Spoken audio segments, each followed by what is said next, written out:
What happens after our biological demise? What kinds of afterlife are imaginable? How do we continue to relate to our dead loved ones? In many cultures, magic and ritual are used to tame the fear of dying, to postpone death, or even to inflict it, and also to make the transition to another world possible.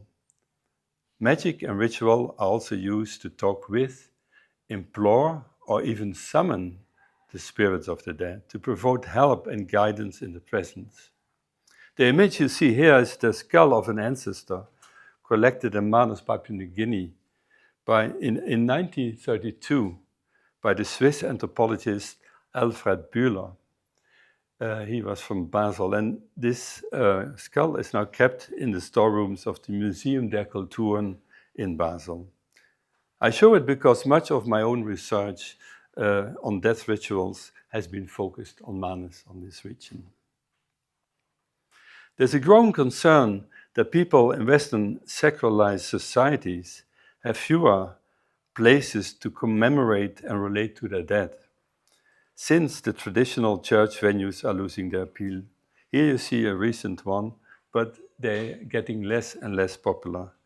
This concern is shared by specialists in the field, including psychologists, priests, medical doctors, and undertakers.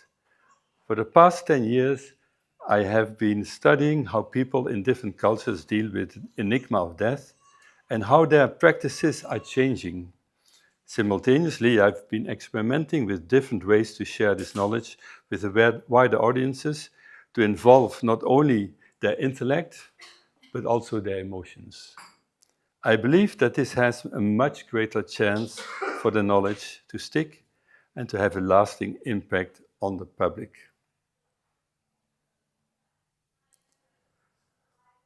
With my approach, I subscribe to an anthropological tradition of culture critique that through comparative studies aims to create insights not only in foreign cultures, but also in the cultural background of us and the biases of the researchers involved. I see this process as essentially involving the collaborators and interlocutors of the anthropologists in a mutual process of comparison and knowledge creation that may possibly affect and develop perspectives on both sides. So I think that this collaboration between anthropologists and their collaborators is very central to the process of ethnography. And a recent interview, which you see a reference to here, it's with the documentary educational resources where my 3 films have been distributed. So here, in that interview, I describe this process as one of mutuality, which is one of the key words that I hope will stick with you, my audience. Other keywords that I will explore are immersive participation and transduction, to describe how meaning and effect can be transferred from one cultural world to another. And here you see a book referring to the whole idea of a pluriverse we talked about yesterday as well, and some of the references to people who have been working on the existence of different worlds in the world we live in. Basic to all this is this anthropological understanding of human cultural practice as continuous world-making, a process that is forever ongoing and produces, not only on the negative side, intercultural misunderstandings and conflicts, but also on the positive side, the possibility of collaborations and mutual appreciation. Making exhibitions, and that is my first point. I will not only be talking about film, but also, like we do here, about multimodal ways of communication, so music, exhibitions. Here you see the Moscow Museum where I have been working for the past 20 years. Making exhibitions is a powerful medium, but it also involves many resources and stakeholders, and therefore it's often difficult to realize. I've been in the fortunate position to be appointed curator-in-chief of the ethnographic exhibition in the new building of the Moscow Museum in Aarhus that opened its doors in 2014. We decided to make a thematic exhibit rather than a regional one, and opted for the theme, The Life of the Dead. Moscow Museum is a cultural historical museum with an international appeal that attracts many visitors. A calculated estimate is that the ethnographic exhibit, which was one among 5 other exhibitions, attracted around 720,000 visitors over the 9 years of its existence. A key design concept for the ethnographic exhibition was to juxtapose, put next to each other, to compare different cultural worlds with their own meaningful and effective approaches to the dead. The sometimes stark contrast between these worlds invites the viewer to ponder over their own ideas, emotions, and habitual actions. What you see on this slide is the ground level of the exhibit with different sections displaying different ethnographically reconstructed worlds. In the following video, you will see part of the intro video to the whole exhibition, highlighting the force of juxtaposition. It aims to defamiliarize the familiar and at the same time to de-exoticize the apparently exotic. All the regions represented in the clip reappear in the following museum's room that you see here on this diagram. Kære mor, 4 år er gået, hvor du har været et andet sted. Jeg tror på, at du følger min færden på jorden og er stolt over det, jeg foretager mig. Jeg kan sige en eller anden måde, så skriver jeg jo kære mor, og det starter jeg altid, når jeg skriver dagbog. Så jeg tror en eller anden måde, at hun lytter til, hvad det er, jeg siger, når jeg skriver. Men jeg skriver for min egen skyld. Mwenye Christmas pole kwanga lagostana polong mwenye Martin Lincoln ibida ko narakoa primo mwenye nadara ko Marvel Pro I think in number 2 don Christmas ta Martin. Maria, min kone, hun døde for 7-8 år siden, er det så i 2005. Det er jo sådan en memento-mori-figur, jeg arbejder med, og det gode ved at være kunstig, det er, at man kan bearbejde sin sorg. Nos decían que vienen las ánimas benditas cada año, el 1 de noviembre, y por eso tenemos que poner el altar. So now we move into the exhibition and we pass through the spirit room and the room of transitions, and then you arrive at the Dia de Muertos from Mexico. Here you see La Catrina and El Catrin, who iconically represent the way the dead are celebrated during the Mexican Day of the Dead, with a mixture of love, intimate relationships, feasting, and also satire. It is this combination of different emotions. The Mexican section of the Moscow exhibit presented several sceneries that attracted the visitors to immerse themselves in the sensorial atmosphere of this yearly event, evoked by objects, videos, music, and background music. We had background sound throughout the whole exhibition in ways that they didn't interfere with each other, with different loops. Now we move to the next room, and in the living room, you can see the altar dedicated to the latest deceased family member. This altar has been made with the help of Mexicans living in the Aarhus region. Visitors are invited to take place at the table you see there, where food is served, and then the food comes up through projection.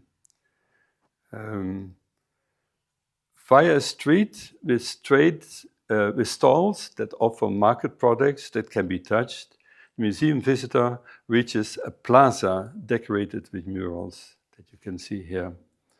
At the plaza, skeletons projected onto a wall spring to life at the tones of Mexican dance music when visitors pass by. It's only when someone moves, this starts to move.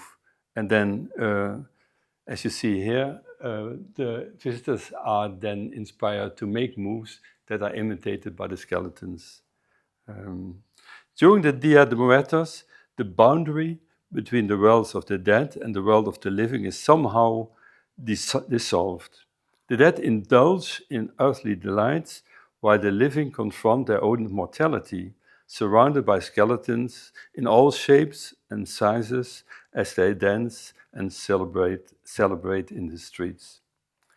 The exhibit functions as a kind of transductor, just like a telephone transducts waves in air to signals, electrical signals, and then back to waves.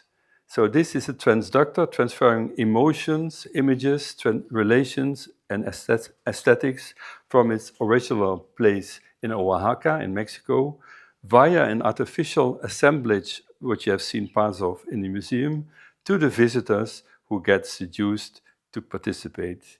And this was actually a long time the most attractive and popular places in the museum. That was shown on many Instagram postings. And another kind of participation is offered by the art collective Miyaka Media, consisting of two Yolngu elders from Gapuiak in Arnhem Land, Australia, the anthropologist Jennifer Digger and video artist David Mackenzie. The exhibit was based on a ritual performed at Gapuiak and filmed with the aim to share it with a wider audience in the spirit of mutuality.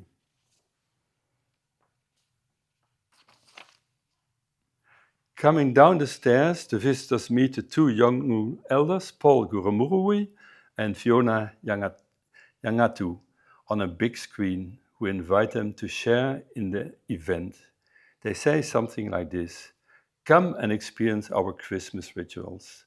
Settle down, open your eyes and your hearts. See how we keep family close, even after death. Maybe our images and tears will stir feelings and memories, connecting you back to your own lost loved ones." In addition to the original Miyaka Media design, the Moscow exhibition invited the visitors to write the names of their lost loved ones on a piece of carton and hang it on the artificial Christmas tree that was the centerpiece of the Yolngu ritual. We, both the curators and the art collective, were taken aback by the enormous interest to take part in this way. We experience Scandinavians at a bit of reluctant to show too much emotions and maybe having problems expressing it. But here was the opposite the case. There was a lot of interest. The tree needed to be cleaned every week in order to make space for new cards. And after 2.5 years, we had already collected 16,500 messages that have been analyzed. So I have got an idea of what they meant. An even greater surprise was that many visitors did not restrict themselves to putting the names of the lost loved ones on the cards, as we had invited them to do. They also wrote messages to the deceased and even asked for a reaction, like this one by a young boy, and he says, he said, yeah, your birthday is today, and we congratulated for that, and we were out eating, and could you not let know how you are doing? We really love you, Father. Sometimes you get also more negative cards. This is a lady who thanks her grandmother for nothing because she was not really there for her. So the relationships are not always finished after that, mostly not finished, and you continue to work on them.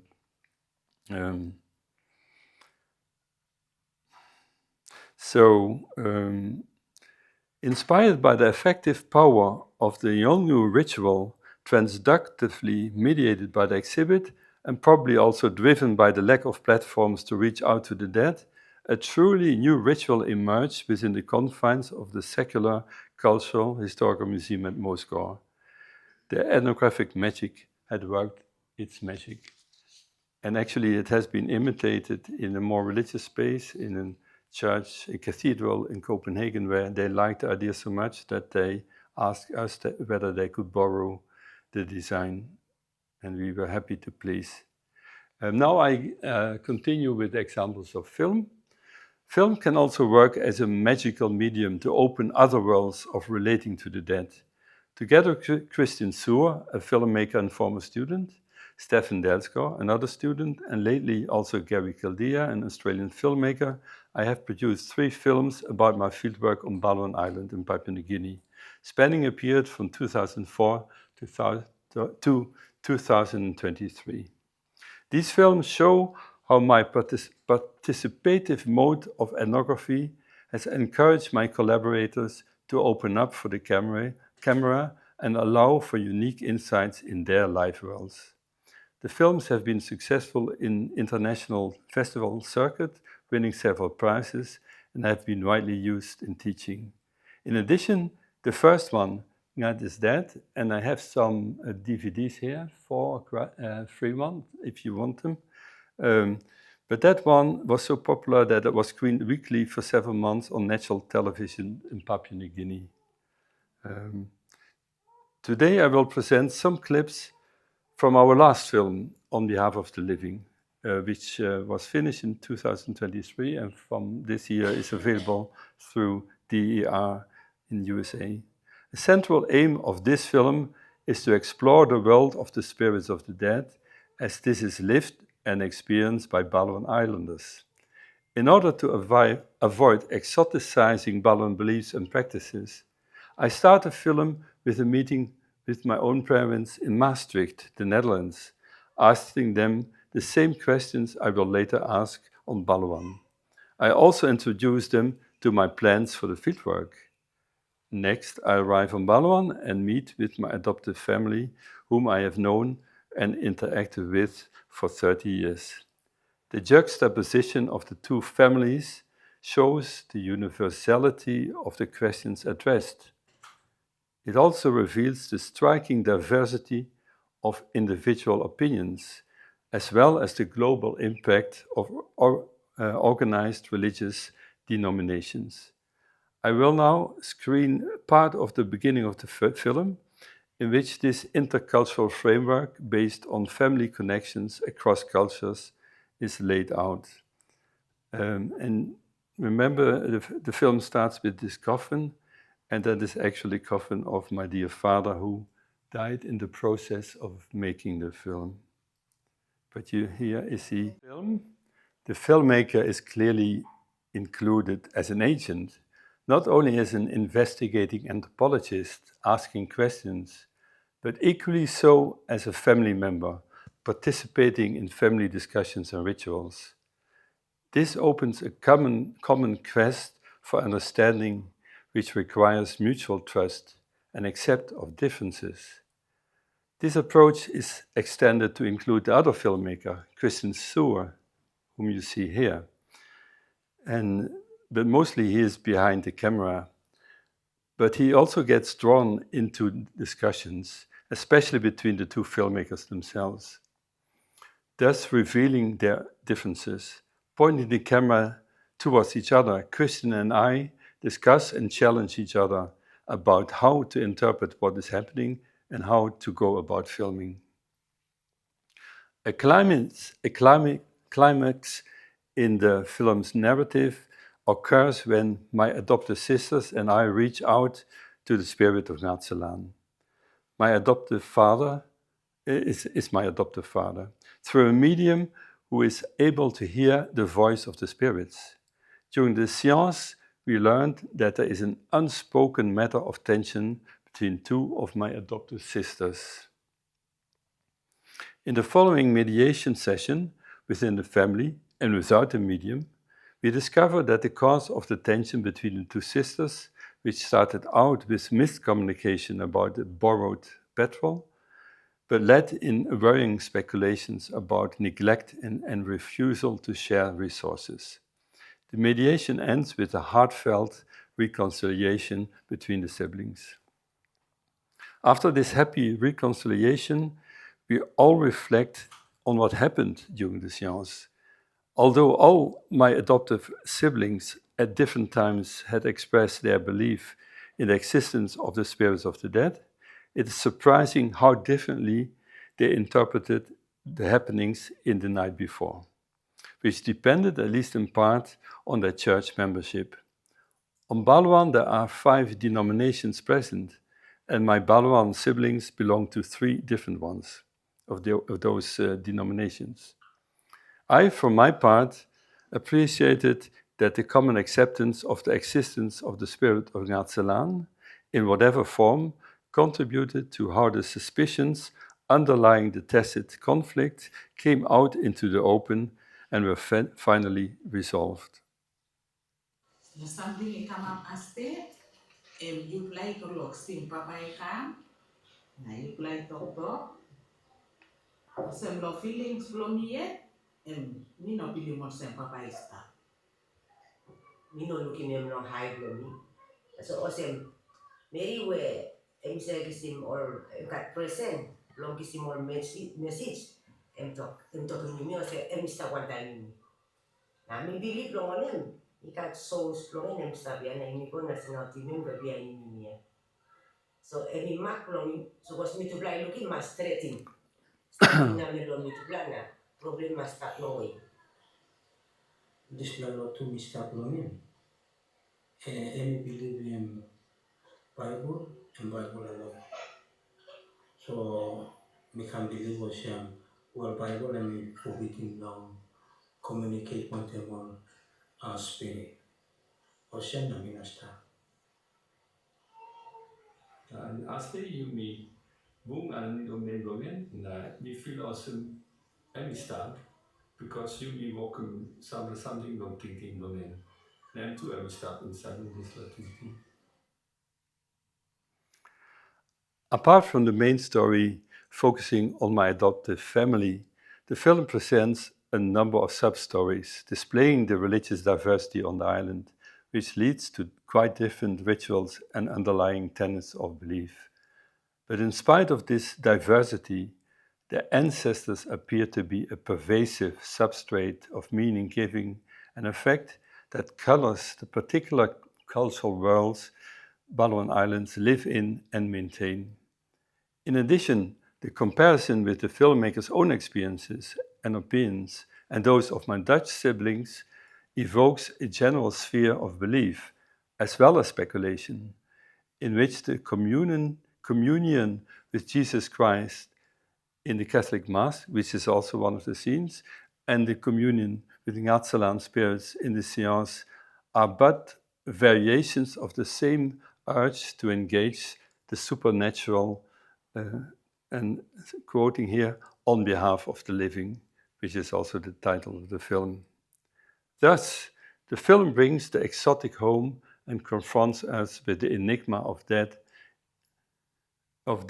in its many cultural forms. Enriching and reassuring, it facilitates the transduction of feelings, opinions, doubts, and beliefs across cultural worlds. The film also shows how opening our subjective world to others may invite them to do the same in return. Such mutuality is a gift for both sides, thus broadening our sensorial, material, and spiritual worlds and making us more capable for productive collaborations and coexistence. So that is the end of my talk, and I hope you felt a little bit of the magic of filmmaking and exhibition making. And here are some references that talk about the same thing. Thank you.